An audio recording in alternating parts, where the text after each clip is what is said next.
How to fix a garbage disposal that isn't working properly. I'm JR, welcome back to Warrior House, and that's what I'm going to show you in this video. Test it out. Sometimes you get this humming noise.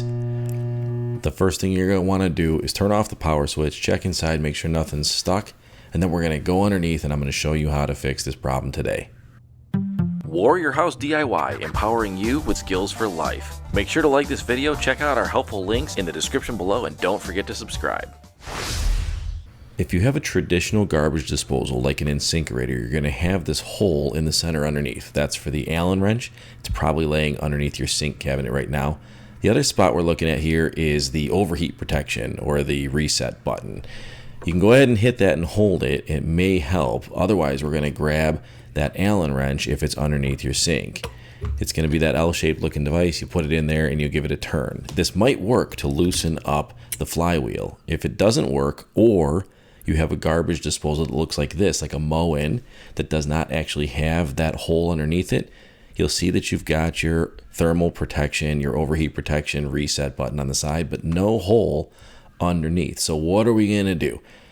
Well, the one trick that will work for any garbage disposal, even if you don't have that Allen wrench or you don't have the hole underneath, is going to be to manually free up that flywheel in the top of the garbage disposal. So I recommend using like a broom handle or a piece of wood, or in this case, I'm actually using a flathead screwdriver. And what I'm looking for is the blades that chop up all the food. Get the screwdriver or broom handle on there and you can manually free up that flywheel, breaking it free from all that gunk that's got it locked up and seized up. And then we'll give it a shot. And you see that now we are spinning nice and free. So let's get some water moving in there, maybe even use some vegetable oil to kind of help lubricate things a little bit. And what I'm going to recommend, if this fixed your problem, is to actually get to the hardware store. Maybe I'll leave a link down below too for incinerator or garbage disposal cleaning tablets to keep this thing clean. You want to run it regularly, you want to clean it regularly, and that will avoid all of these problems.